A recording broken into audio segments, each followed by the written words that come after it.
à sessão Saúde Mental, Bem-Estar e Qualidade de Vida 2. Vamos só deixar talvez mais uns 3, 4 minutos para dar a oportunidade de mais algumas pessoas chegarem e, entretanto, então, darei início à sessão. Podem vir para aqui, fica ao vosso critério, se preferem estar no... Eu penso que havendo lugares para todos... Olá, viva, boa tarde. Mariana, então faça favor, então penso que nesse caso estamos todos... Aqui não é o melhor sítio para ver as apresentações, mas é sério. A mesa.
Vamos então dar efetivamente início à sessão Saúde Mental, Bem-Estar e Qualidade de Vida 2, que terá, que constituirá das apresentações dos oradores, que terão cerca de 7 minutos cada, e tendo em conta o modelo da sessão, que não há um número muito elevado de oradores, darei sempre a oportunidade no final de cada apresentação para que possam ser colocadas questões.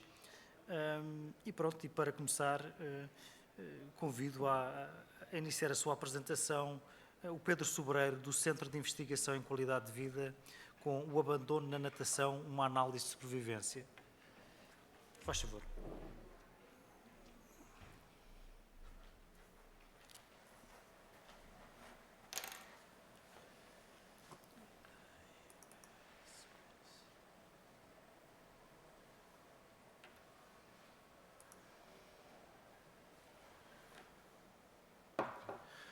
Boa tarde.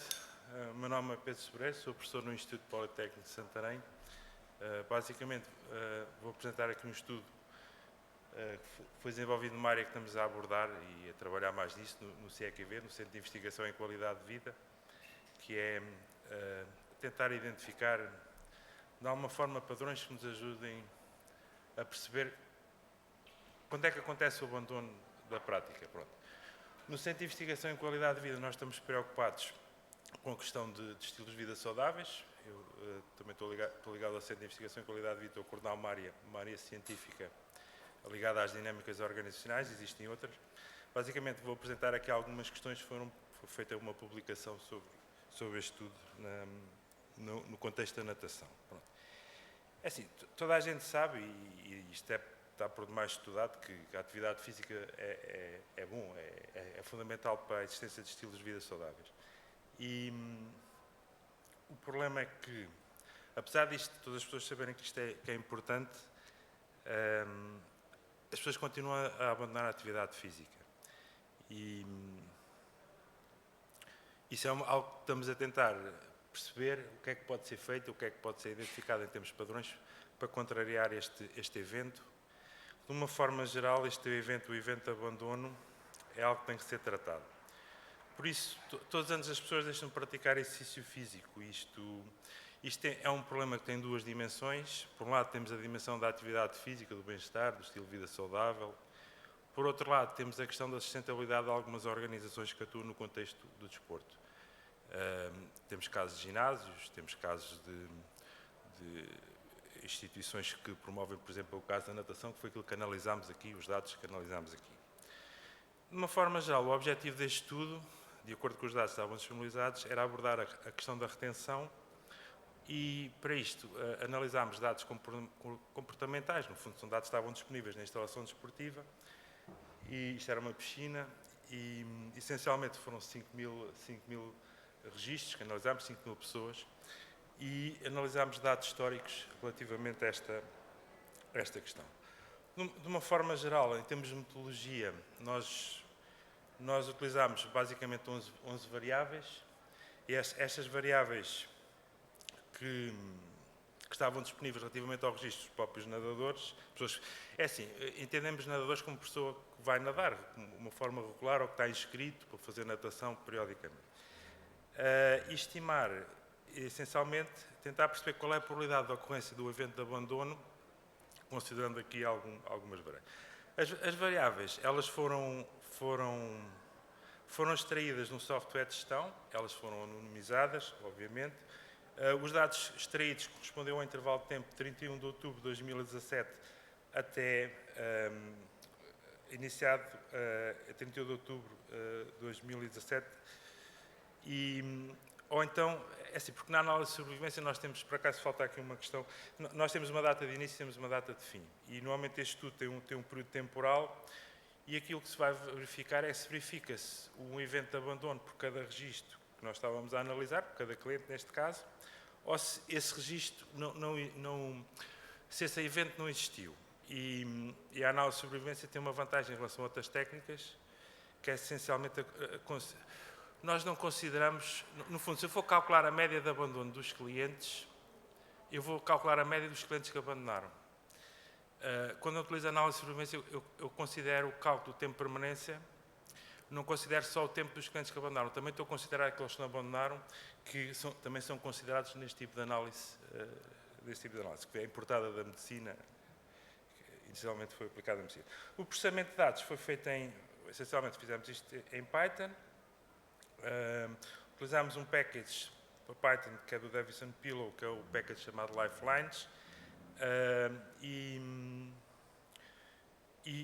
nessa análise fizemos o estimador Kaplan-Meier para determinar as curvas de sobrevivência, e depois também fizemos uma regressão de Cox para tentar perceber qual é que eram as variáveis que tinham mais impacto no tempo que a pessoa estava a praticar natação ou não.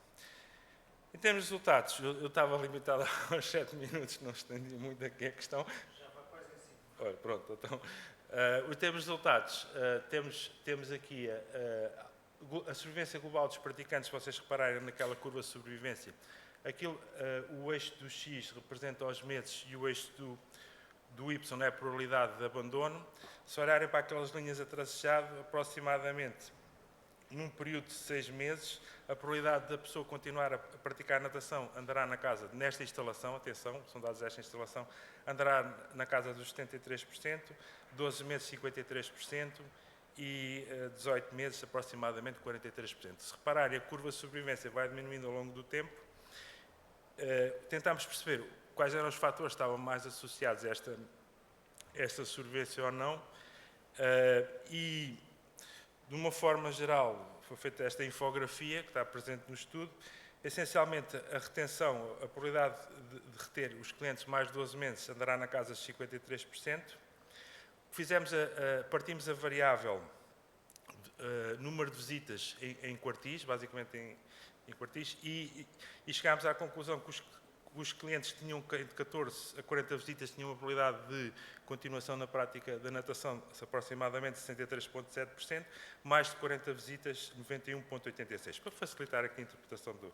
Em termos de visitas contratadas, que aquelas pessoas que contratam, por exemplo, vou efetuar natação 2 vezes ou mais de 2 vezes por semana. A probabilidade das pessoas que contratavam uma adesão para mais de 2 vezes por semana andaria na casa de 62%, contrário a quem contratava só 2 vezes semanais, 48%.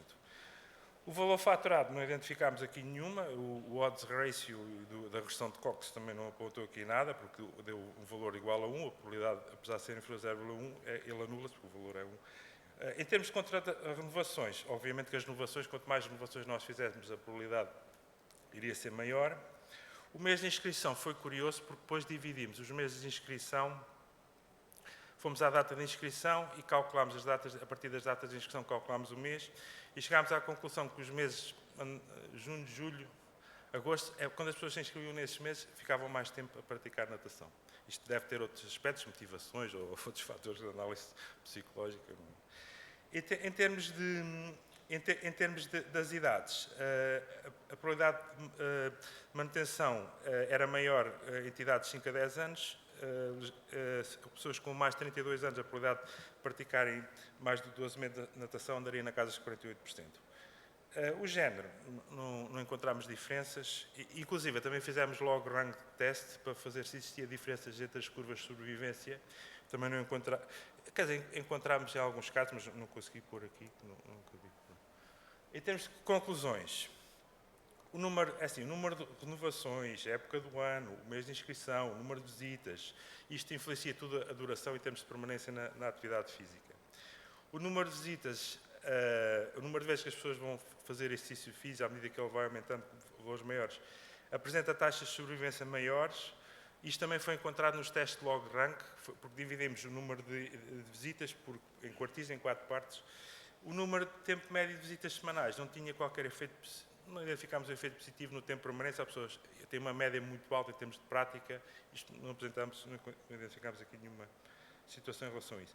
A análise dos dados existentes, de uma forma geral, fornece um conjunto de informações aos responsáveis, no sentido de identificarem algum padrão que ajude a definir, a identificar medidas para reduzir o abandono, porque ao identificar grupos que tenham mais possibilidades de abandonar, eventualmente posso incidir medidas de gestão para atuar nesses grupos. Permitindo também identificar coortes de risco que podem ser abordados para aumentar a sustentabilidade. Se eu tentar antecipar quando é que vai ocorrer o abandono e tentar perceber qual é que é o padrão mais associado ao abandono em termos de sobrevivência, eu posso direcionar um conjunto de medidas no sentido de incentivar a manutenção na prática na atividade física e, consequentemente, aumentar a sustentabilidade também das organizações. Pronto, é só isto.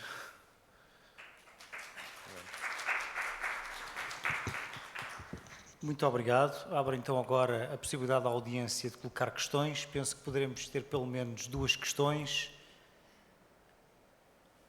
Ou então deixar para uma discussão mais geral no final, mas de qualquer forma, no final de cada apresentação, vou dar sempre a oportunidade de colocar 2 questões. Não havendo, então agradeço ao professor Pedro Sobreiro e convido a professora Marlene Sousa, do Laboratório Colaborativo ProChild contra a Pobreza e Exclusão Social, com a apresentação Coaction Against COVID-19, uma resposta comunitária para a promoção da saúde mental na infância. Boa tarde a todas e a todos. Eu sou a Marlene, sou investigadora no ProChild Collab e venho hoje apresentar-vos uma resposta comunitária que desenvolvemos para a promoção da saúde mental na infância.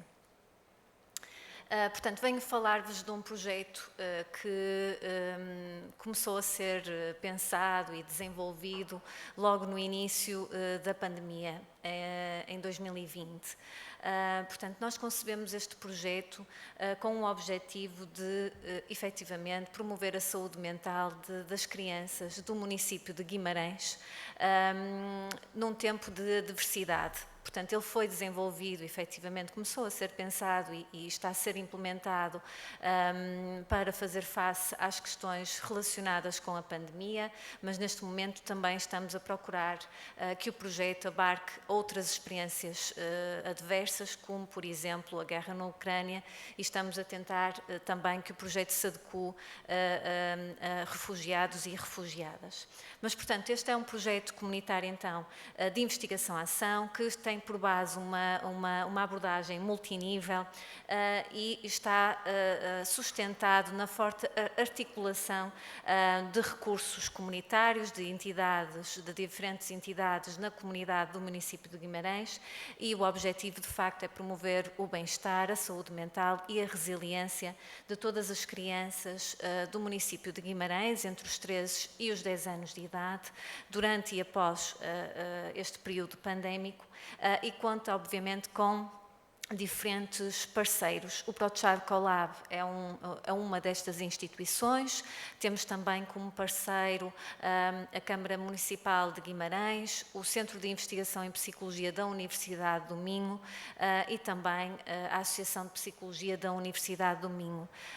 Portanto, estas são as entidades que suportam aqui a implementação do projeto. Ele só é execuível porque existe aqui esta articulação entre estas entidades. No entanto, ele foi também pensado, concebido por outras entidades, estão aqui os logos, são muitas, mas de facto para perceberem que foi e que é um projeto complexo e que efetivamente precisa desta articulação entre diferentes entidades para existir.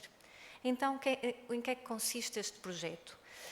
Portanto, os objetivos deste projeto são essencialmente o rastreio online de problemas de saúde mental das crianças do município de Guimarães, entre os 3, volto a frisar, entre os 3 e os 10 anos de idade, e que estejam na rede escolar pública do município de Guimarães, está bem? Portanto, é uma resposta que está a chegar a cerca de 6.000 crianças. Depois, no rastreio, eu já vou explicar um bocadinho melhor quais os procedimentos envolvidos em cada uma destas etapas, mas após este rastreio, há avaliação também psicológica aprofundada para as crianças que apresentem sinais indicativos de problemas de saúde mental no rastreio. E depois desta avaliação, e para aquelas que cumprirem com os critérios de inclusão no projeto, existe então a disponibilização de uma intervenção psicológica que é especializada, gratuita e que é fornecida através de 2 programas cientificamente fundamentados, um para as crianças em idade pré-escolar e um outro para as crianças em idade escolar. Portanto, tem aqui um bocadinho o fluxograma do projeto. Portanto, numa primeira grande fase, temos então o rastreio. O rastreio é composto por 2 grandes questionários. Um questionário que avalia, portanto, as características mais sociodemográficas e também procura perceber o impacto da pandemia na criança e na família. E depois um outro instrumento, validado empiricamente, que nos permite perceber os problemas emocionais e comportamentais da criança. E é com base neste instrumento, nós, obviamente, de acordo com a literatura, definimos o ponto de corte e, portanto, percebemos então se a criança apresenta estes sinais indicativos de problemas de saúde mental ou não. Se eventualmente apresentar estes sinais, mas já tiver acompanhamento psicológico, ela não é integrada no projeto porque não duplicamos a intervenção. Se ela então apresentar estes sinais indicativos de problemas de saúde mental, passa para a fase de avaliação. A fase de avaliação, é importante dizer-vos que, portanto, o rastreio é realizado numa plataforma online que nós concebemos para o efeito, em articulação com o município de Guimarães, e são apenas os encarregados de educação que respondem a estes questionários. Portanto, a criança não é envolvida diretamente, apenas na fase da avaliação e da intervenção é que ela de facto é envolvida diretamente. Até aí, as respostas aos questionários são dadas pelos encarregados de educação. Portanto, depois desta fase do rastreio, há esta fase da avaliação para aquelas crianças que pontuam, não é? E esta avaliação consiste na resposta a outros questionários que estão também disponíveis nesta plataforma online que nós desenvolvemos e, obviamente, é complementada por uma avaliação presencial, uma consulta com um psicólogo acreditado pela Ordem dos Psicólogos Portugueses, que vai determinar, então, com base também noutros instrumentos, se a criança preenche os critérios de inclusão na intervenção que nós disponibilizamos. Esta intervenção não abarca todos os problemas, não é? Portanto, se tivermos, por exemplo, uma criança com autismo, ela é encaminhada para outros serviços especializados da comunidade, não é? E, portanto, nós tentamos perceber se ela pode beneficiar, efetivamente, da intervenção que nós disponibilizamos, que é uma intervenção que foca, sobretudo, as questões relacionadas com a ansiedade, com o trauma, com o stress. Okay? Portanto, depois de percebermos então que ela preenche os critérios de inclusão, avançamos para a fase da intervenção. A fase de intervenção, obviamente, é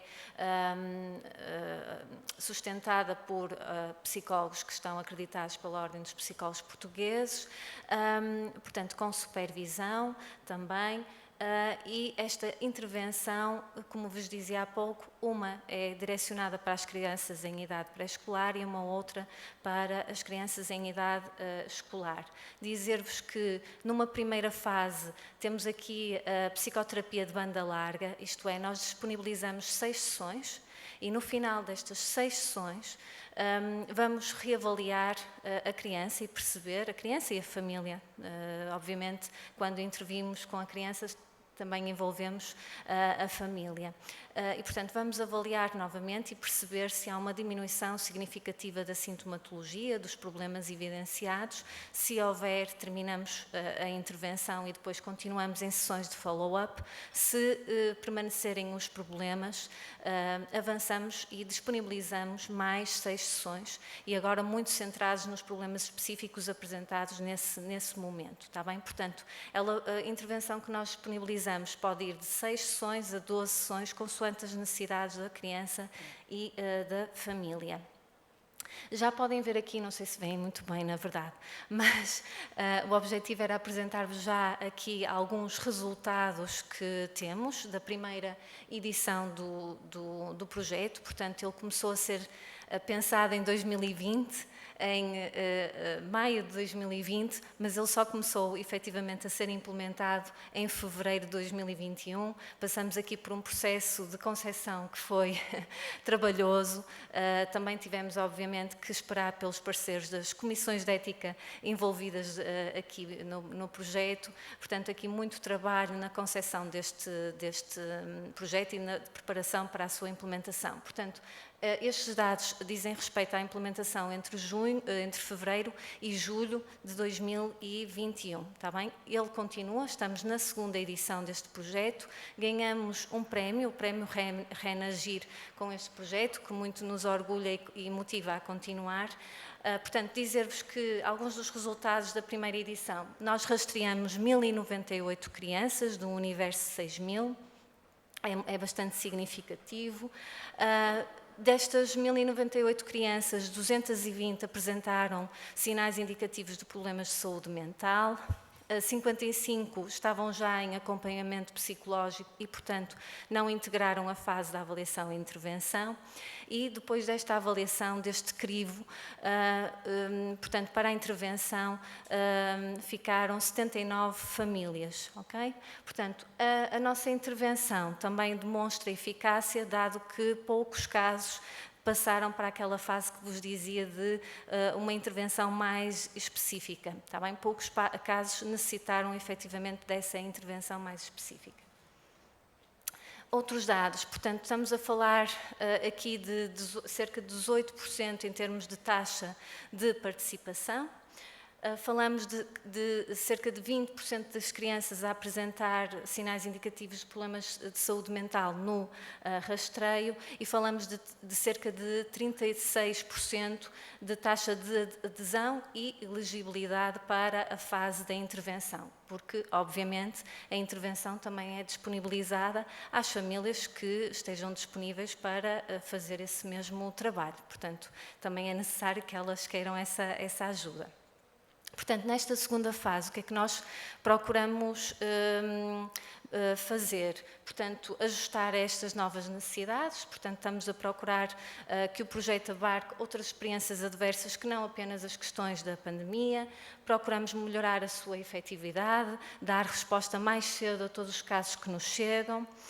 Testar a eficácia deste modelo comunitário e transferi-lo para outros contextos. Portanto, estamos, obviamente, convictos que esta é uma resposta comunitária necessária, importante, não só no município de Guimarães, mas também noutros contextos do país e, portanto, estamos agora a procurar que ele esteja presente também noutras regiões do país. E é isto. Qualquer questão que tenham, eu estou disponível para esclarecer. Muito obrigada.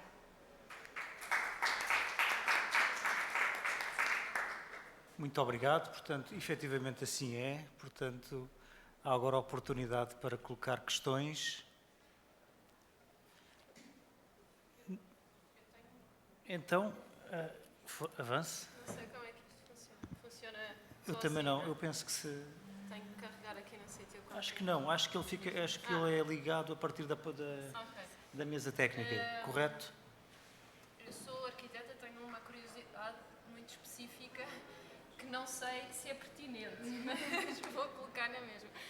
Que é, portanto, neste contacto com estas crianças, se houve alguma percepção, provavelmente sim, mas que percepção é que houve da influência do não poder ir ao exterior ou do estar muito confinados, se isso é evidente na aproximação que fizeram estas crianças ou não? Ou as questões mais presentes são outras? Pronto, é uma curiosidade. Sim. Portanto, a resposta que nós procuramos dar era precisamente para os casos de crianças em que a sintomatologia tivesse que ver com esta questão da pandemia, isto é, também com as medidas de saúde públicas implementadas, nomeadamente o confinamento, o encerramento das escolas, o isolamento. Procuramos, de facto, integrar essas crianças, aquelas que evidenciaram esta sintomatologia mais ansiosa, mais relacionada com o stress, até também mais de sintomatologia depressiva. E também as crianças que já tinham esta sintomatologia, os pais já iam notando alguma vulnerabilidade e que estas questões da pandemia fizeram exacerbar essa mesma sintomatologia. Por isso, sim, as crianças que integraram o nosso projeto são efetivamente aquelas crianças que sofreram com as questões relacionadas com a pandemia, que tem que ver com isolamento, enfim. São várias as questões, não é? Nomeadamente também algumas alterações da dinâmica familiar, enfim. Mas nós procuramos integrar essas crianças e daí também o número que nós temos, face àquele número que nós obtivemos no rastreio, possa parecer bastante menor, mas nós integramos, tínhamos critérios de inclusão muito fechados, precisamente para não abarcarmos todas as crianças, porque obviamente existem outras problemáticas, mas a essas nós não conseguimos dar resposta. Era só para confirmar que... Obrigada pela questão. Obrigada. Muito obrigado. Há mais alguma questão da audiência sobre a última intervenção? Então, é a segunda questão.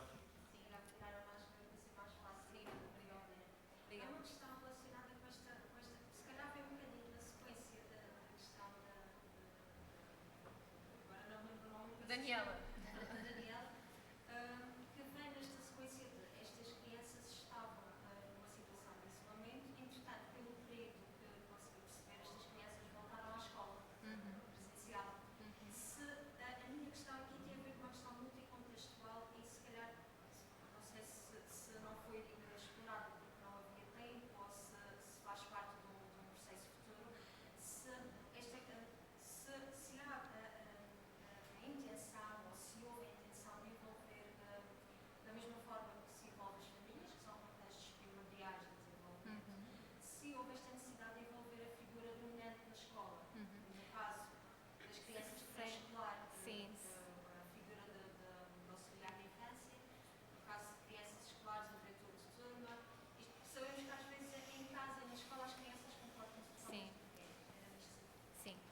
Então, a escola esteve muito presente neste projeto. Aliás, é o que faz termos apresentações de 7 minutos, depois estas informações ficam um bocadinho lacunares.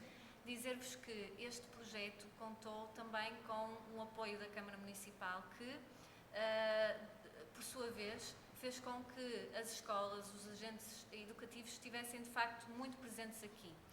Presentes como? Na divulgação do próprio projeto, portanto, os docentes foram incríveis na divulgação deste projeto.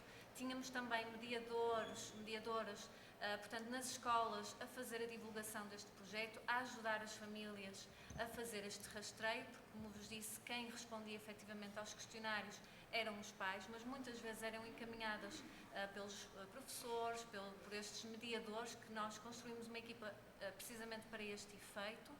E, para além disso, na fase de avaliação e na fase de intervenção, a nossa intervenção contemplava sempre que pertinente, obviamente, não só a criança, a família, mas também os professores. Portanto, essa perspectiva dos professores esteve sempre presente também nesta fase da avaliação, da intervenção, sempre que considerávamos pertinente. Imaginem crianças que têm problemas na escola, não é? Quer seja por isolamento, quer seja por comportamentos mais agressivos com os outros. Enfim, nós envolvíamos também aqui os agentes educativos. Portanto, a escola efetivamente foi um contexto no qual procuramos intervir. Obrigada eu. Muito obrigado. Nós agora vamos avançar. De qualquer forma, se houver mais questões sobre esta intervenção, no final poderá haver novamente oportunidade, no final de todas as intervenções, a colocar estas questões. E a próxima oradora é a Daniela Arnaud, do Centro para a Inovação em Território, Urbanismo e Arquitetura, com o título Curar e Cuidar em Portugal no século XX, Arquitetura como Terapia.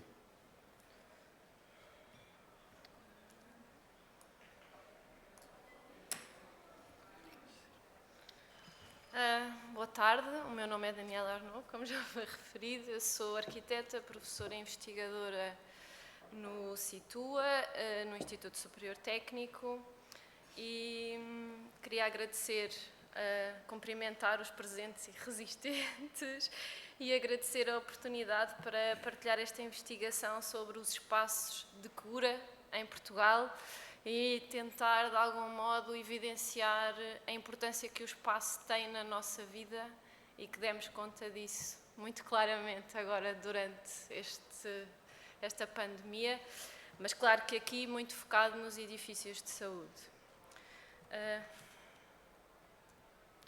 Esta comunicação eu vou ler porque eu sou muito indisciplinada com o tempo e programei-me para mais ou menos 6 minutos e já sei que vou dizer coisas pelo meio e, portanto, vou tentar fazer esta coisa, leitura falada, que é para não ser muito chato. Esta comunicação propõe discutir a arquitetura da saúde construída em Portugal durante o século XX, promovendo a sua leitura como a materialização do debate relativo à assistência médica e aos processos de curar e cuidar ao longo do referido período.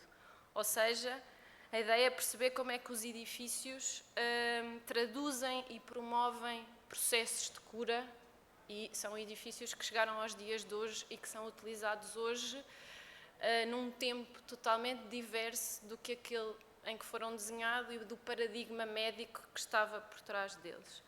Esta compreensão é proposta através da identificação de casos de estudo paradigmáticos que ainda hoje são palco da assistência médica em Portugal.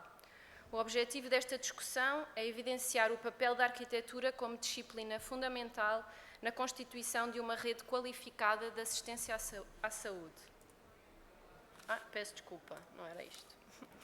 Para a construção desta leitura foi essencial a realização da tese de doutoramento que desenvolvi, intitulada Edifícios de Saúde em Portugal, o espaço de cura entre forma e função, e, além disso, com o apoio da FCT, o projeto Cure and Care Rehabilitation, que integrei como investigadora e que se revelou fundamental para ampliar a pesquisa, bem como tendo sido uma oportunidade de discussão com diversos investigadores e consultores sobre um tema ainda por aprofundar no quadro disciplinar da arquitetura em Portugal, mas não só. Na realidade, não é um tema muito aprofundado e é relativamente pouco querido entre os arquitetos, porque os hospitais não são assim. Os espaços de cura aqui são entendidos mais do que o espaço hospitalar, porque há muitos outros espaços de cura, mas de qualquer modo são sempre entendidos, exceto as maternidades, são sempre entendidos como espaços onde se morre e onde se vai quando se está doente e, portanto, não é assim à partida um tema muito sedutor. Assim, e na sequência da investigação realizada, partilho hoje aqui um vislumbre neste tempo dos resultados e de algumas conclusões que tiramos. Portanto, o sonho da modernidade gerou, ainda no final do século XIX, do século XVIII, novas formas arquitetónicas desenhadas a partir da categorização das doenças e da organização dos corpos no espaço. Terão sido estes os primeiros passos para a conquista de espaços higiênicos e eficientes. A modernidade fundiu tecnologia e higiene, considerando o elemento ar como recurso fundamental para a existência de vida. E voltamos lá agora com o Covid. A história tem muitas lições para nos dar. A qualidade do desenho do espaço hospitalar era assim assegurada por sistemas de ventilação. Os espaços de cura eram desenhados como máquinas de vento. Estes estudos convergiram na padronização do desenho dos espaços de cura, resultando no modelo pavilionar. Este modelo, desenvolvido ao longo do século XIX, é essencialmente caracterizado por duas tipologias, um sistema em pente e um sistema composto por um conjunto de elementos hierarquizado num lote específico. E nesta imagem que vêem, portanto, vêem um bocadinho o contexto internacional e vêem os exemplos paradigmáticos que temos no nosso país, desde o Hospital de Dona Estefânia aos sanatórios que também numa primeira fase são pavilionares, o Hospital do Rego. E aqui aparece o pavilhão do rádio, que vai fazer parte do Instituto Português de Oncologia de Lisboa, que é um modelo de vários pavilhões num lote. Este será uma das primeiras construções. E no centro vem um dos esquemas desenvolvidos no final do século XIX relativamente à ventilação, em mais ou menos contemporâneo aos estudos de Florence Nightingale, que também voltámos agora lá, relativamente à questão da categorização dos corpos no espaço, da evolução das doenças, etc. E não queria deixar de referir também o trabalho de Ribeiro Sanches, que é publicado exatamente um ano depois do terremoto em Lisboa e que vem falar exatamente da importância da ventilação e do ar no desenho das cidades e no desenho dos hospitais. Além dos modelos referidos, a maior percentagem de espaços de cura que herdámos foi maioritariamente construída durante o século XX. Num primeiro momento, o desenho da arquitetura da saúde vai traduzir-se na obsessão com a ordem, higiene e eficiência, gerando volumes puros, ascéticos e superfícies laboratoriais que ganham forma através dos novos materiais possibilitados pela Revolução Industrial, betão, aço, vidro, criando uma nova expressão arquitetónica. Os novos materiais e tecnologias construtivas vão permitir a racionalização e padronização de novos modelos. Nascem verdadeiras máquinas de curar democráticas, concebidas como modelos monumentais. O estilo internacional acolhe um corpo abstrato, genérico e repetível, considerado como uma ferramenta na nova concepção da medicina como disciplina científica. O corpo abstrato habitará espaços racionais, desenhados de acordo com os processos especializados de cura que observam e dividem o corpo em órgãos. Este modelo especializado é gerado com base na crença da medicina como disciplina científica, como já disse, e na supremacia dos processos médicos em detrimento,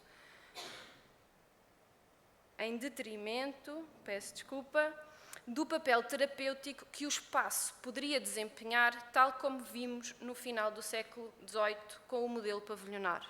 O foco é colocado na otimização da construção e a arquitetura da saúde é agora construída de acordo com tipologias verticais, monobloco, uma vez que este modelo permite a concentração das circulações, recursos e a centralização de recursos comuns, de serviços comuns. E o exemplo o grande exemplo que temos no nosso país é o Hospital de Santa Maria. Claro que é um hospital escolar e por isso está dividido em clínicas e por isso estava dividido em especialidades e em órgãos. E é o grande exemplo que depois tem um gêmeo no Porto. É o mesmo, portanto, o projeto é o mesmo e era suposto ser exatamente igual no Porto, mas nunca é acabado de construir e agora tem sido acrescentado, mas não exatamente de acordo com o projeto que foi realizado, o que também é natural. Depois da Segunda Guerra Mundial, torna-se evidente um novo paradigma na arquitetura baseada na humanização do espaço. Esta abordagem afirma-se em Portugal ao longo dos anos 50 no quadro do Estado de Providência. Os modelos verticais, compactos e rígidos transformam-se, decompondo-se em diversos volumes, com o objetivo de, por um lado, maximizar a flexibilidade e a adaptabilidade a novas necessidades e, por outro, perseguindo a desejada humanização do espaço construído. O corpo, anteriormente considerado como um elemento abstrato que habita uma máquina de curar, é substituído por uma ideia de um corpo que é uma unidade física, psicológica e social. O indivíduo é visto como um todo, considerado o foco da assistência médica.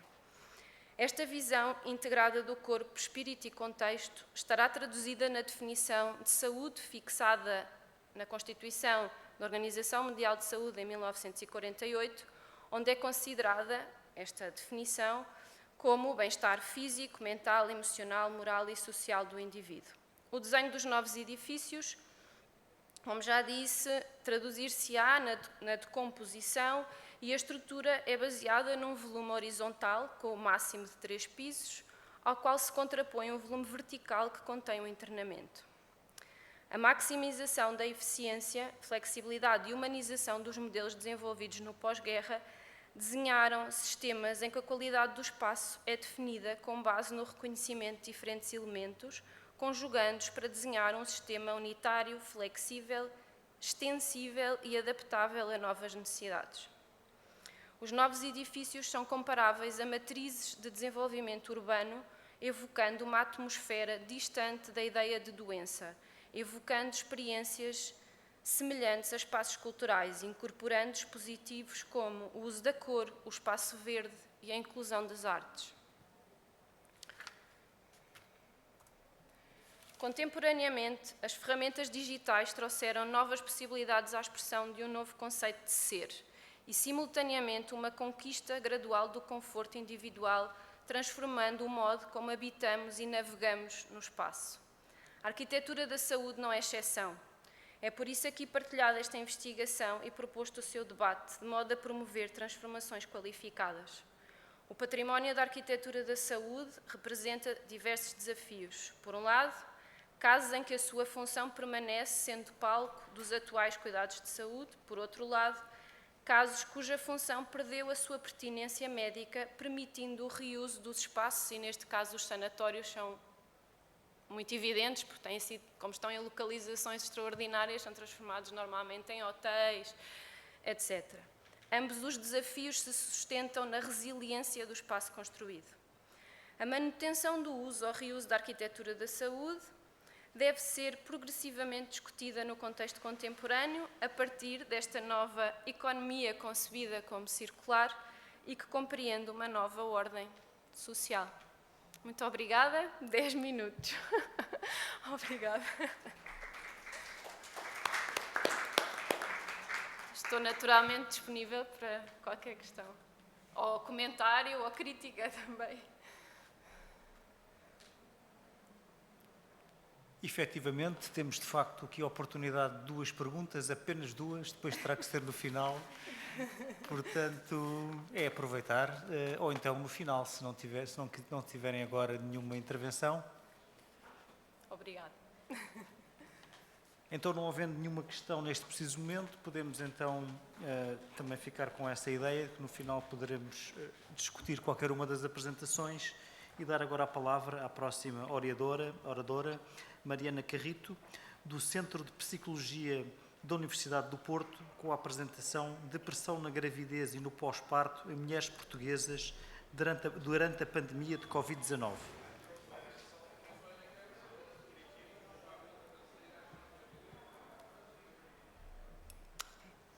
Olá, muito boa tarde a todos. O meu nome é Mariana Carrito, eu sou investigadora do Centro de Psicologia da Universidade do Porto, parte integrante do grupo de Sexualidade Humana, do Sex Lab, como está ali enunciado.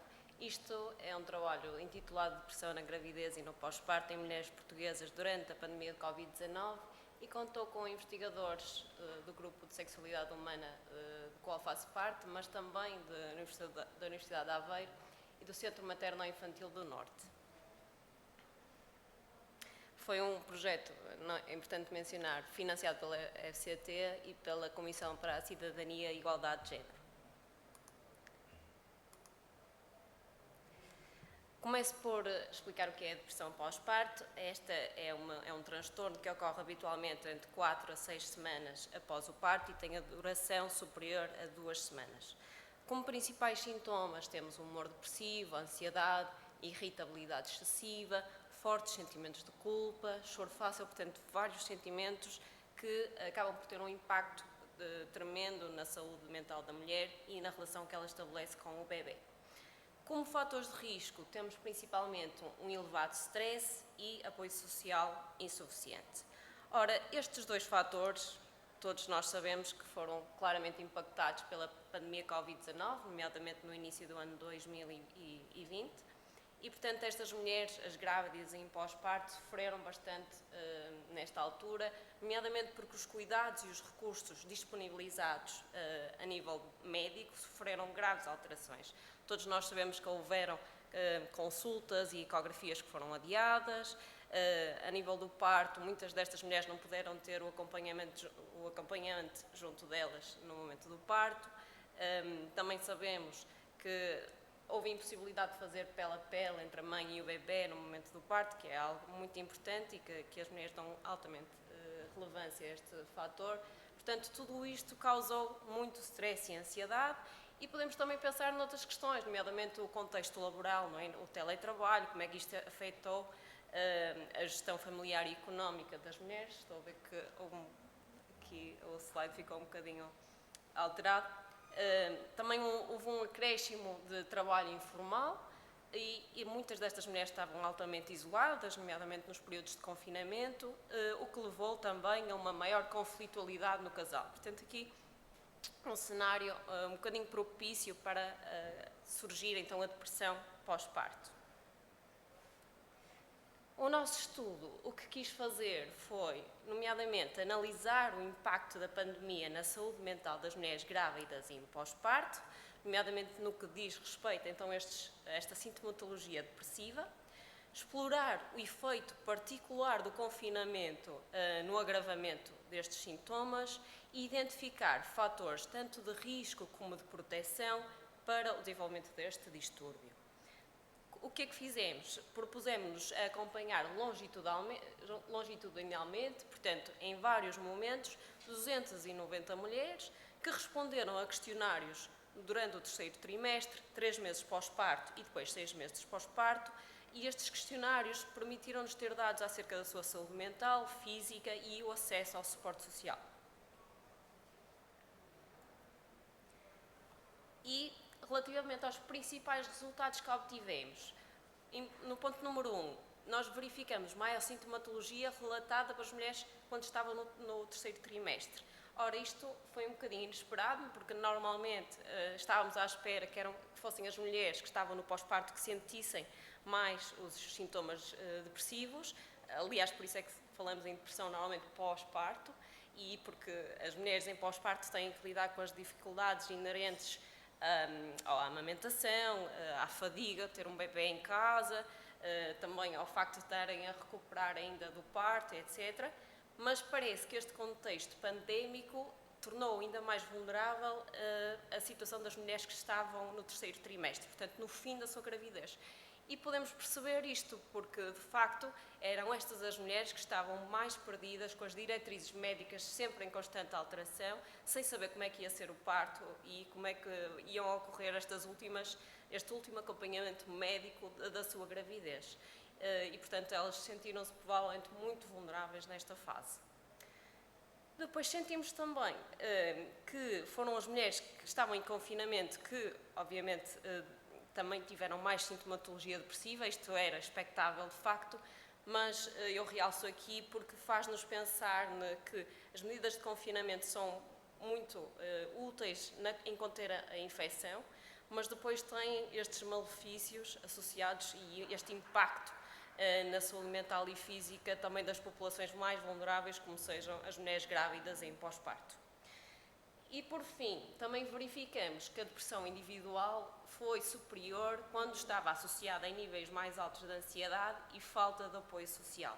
Portanto, estes dois fatores, ansiedade e falta de apoio social, foram de facto relevantes, e vou passar aqui alguns excertos de um filme que nós conseguimos editar, faz parte deste projeto também, que intitulamos Nós e o Nosso Bebê durante a pandemia, e que retrata um bocadinho, eu não posso mostrar o filme todo porque não tenho tempo, mas retrata aqui alguns testemunhos do que as nossas participantes mostraram. Portanto, relativamente à ansiedade, uma das coisas que nos foi reportada... Estava constantemente a ligar aos meus pais preocupada. Só aceitava sair de casa para lhes ir levar as compras do supermercado e, mesmo assim, o medo de ficar infectada e prejudicar a saúde deles ou do bebê era constante.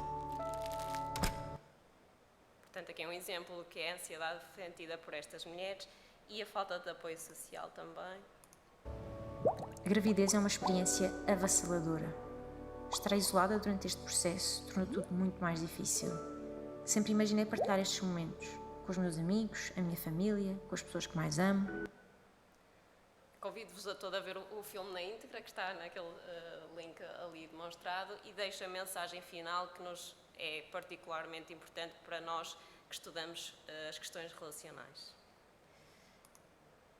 Para muitos casais, a pandemia tornou a gravidez e o pós-parto em desafios ainda maiores. Se estas experiências lhe parecem familiares, saiba que é normal e que não está sozinho ou sozinha. Quase 59% dos casais consideram que a pandemia teve um impacto negativo na sua relação.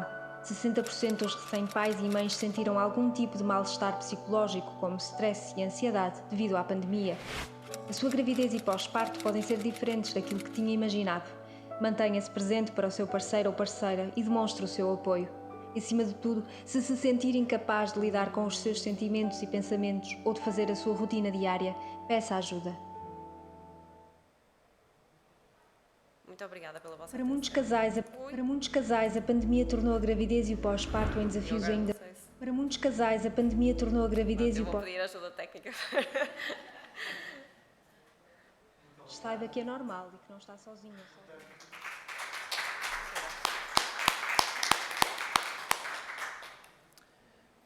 Portanto, abrimos agora a possibilidade de colocar questões e comentários à última intervenção.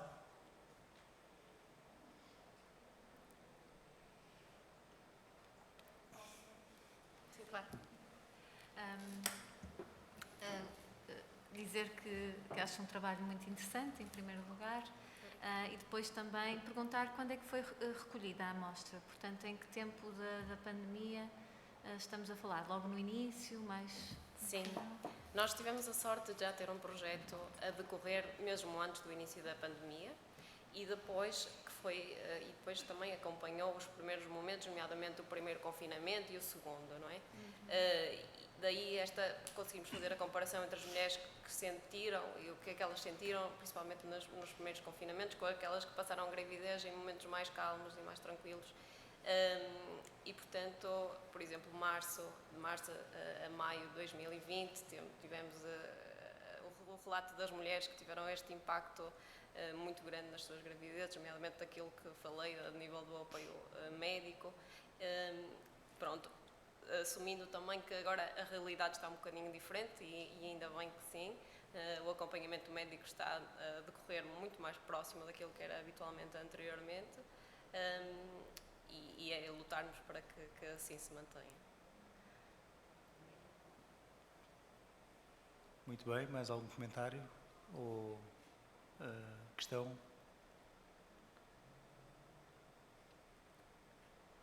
Não havendo, penso que podemos abrir novamente o leque de questões e comentários a todas as intervenções ou a tema geral do painel Saúde Mental, Bem-Estar e Qualidade de Vida. foram referidas muitas questões relacionadas com a Covid-19. Bem, não havendo, eu posso fazer talvez eu uma, portanto, uma curiosidade com a apresentação da Marlene Souza do Colab e que tem a ver com a adesão à terapêutica. Eu, se bem me recordo, no slide havia uma taxa de cerca de 35% de adesão à terapêutica. Portanto, as duas coisas. As duas coisas, não só a adesão por parte das famílias, Ok. mas também depois se elas tinham ou não os critérios de inclusão. Isto porque, efetivamente, nós, numa primeira fase do projeto, tivemos uma grande avalanche de crianças a serem sinalizadas e nós não conseguimos logo dar uma resposta no imediato. A nossa equipa tinha recursos, obviamente, limitados. Estávamos mesmo assim a falar de uma equipa de cerca de 15 pessoas, mas com 60 casos a surgirem de repente, nós não conseguimos, obviamente, dar logo uma resposta no imediato. Algumas famílias esperaram cerca de um mês, embora nós tenhamos contactado estas famílias avisando que havia este delay entre a avaliação e depois a intervenção. Mesmo assim, algumas famílias optaram por recorrer a outros serviços, enfim, quando contactávamos mostravam-se resistentes ou não queriam a ajuda e, portanto, essa taxa inclui estas famílias, para além depois de termos aqui casos de problemas de desenvolvimento que não eram integrados na intervenção, e que eram encaminhados para outros serviços, portanto tem que ver com isso. Muito bem, portanto é o conjunto dos dois Sim. efeitos. Sim, ainda não analisamos um e outro para saber exatamente o que é que pesou mais, mas tem que ver com isso. Sim. Eu só queria uma questão, porque é assim, eu peço desculpa se cometer aqui algum erro naquilo que eu vou dizer, porque é assim, há uma questão que estou a pensar nisso, que é relativamente se existe a possibilidade de inclusão, por exemplo, nesse tipo de sintomas que vocês estão a fazer essas questões, é relativamente diferenças entre grupos de crianças que praticam atividade física, desporto em grupo e crianças que não fazem. Pronto. Se consideraram Nós só perguntar se saber nós se temos existe esse dado, diferenças. no questionário nós perguntamos se as crianças faziam exercício físico e a frequência desse exercício físico. Ainda não analisamos esses dados no nosso estudo, ainda estamos a analisar os dados, mas dizer que num outro estudo, também feito logo no início da pandemia, no qual também estivemos envolvidos e que procurava avaliar o impacto da pandemia também nas questões da saúde mental de crianças e jovens, nós percebemos nesse estudo que o exercício físico era protetor, portanto, crianças que tinham de facto maior atividade física demonstravam menos sintomatologia do ponto de vista ansioso, que era aquilo que nós estávamos a medir na altura. No âmbito deste projeto ainda não temos esses dados, mas vamos ter. Vamos ter porque recolhemos. E ainda queria dizer outra coisa. Eu, por acaso, sei que a área da arquitetura é mais da área da cura, mas há uma questão que eu não percebo. Porque é que quando se faz construções, porque é que não há espaços para as pessoas conviverem? Eu acho que se fôssemos a analisar a correlação entre o número de pessoas, a concentração do número de pessoas e o isolamento que essas pessoas têm, quanto mais estamos concentrados, mais isolamento existe. Tenho essa ideia. Aqui a questão é, existem algumas políticas, tem que estar ligado à área da arquitetura, pode ter uma situação melhor que a minha, se existem algumas políticas que possam contribuir para a criação de espaços públicos onde as pessoas possam praticar exercício ou possam conviver uns com os outros, se não existem nenhumas orientações, possam vir a existir em termos futuros, um lobby por isso. Quer dizer, nós já estávamos a assistir numa transformação bastante grande da cidade de Lisboa nesse sentido, não é? Na qualificação do espaço público. Portanto, o espaço público existe, sempre existiu, pode estar mais ou menos qualificado. Acho que já em Lisboa estava a ser realizado um movimento nesse sentido, de desenho. Até um dos projetos que agora me lembrei era cada bairro uma praça, e portanto houve esta ideia de redesenhar e repensar praças que já existissem para as oferecer de outro modo às pessoas dos bairros confinantes. Eu, na minha perspectiva, a questão da pandemia, portanto, agora estamos todos envoltos nesta memória, que ainda não é bem uma memória, porque ainda nos acompanha, essa discussão ficou muitíssimo mais presente.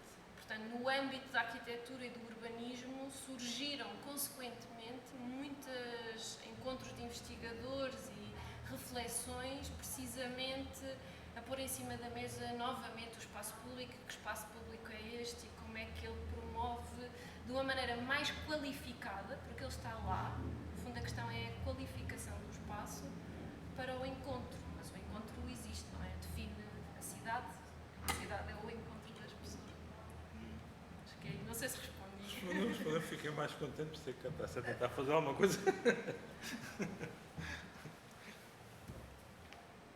Mais algum comentário ou questão? De facto, somos poucos, portanto é normal que se calhar não... Se esgote. Depois exatamente, há sempre uma percentagem de pessoas que querem intervir, um número mais baixo, o número absoluto de intervenções acaba por diminuir, portanto também se aceita essa situação, obviamente, não é? Mas de qualquer forma, antes de encerrar a sessão, quero só confirmar que não há mais... Às vezes as intervenções são como as cerejas, há uma intervenção que puxa outras, por isso pergunto sempre no final se há mais alguma intervenção ou comentário. Vou partir então do princípio que não haverá, também já estamos bastante adiantados no Ciência 2022.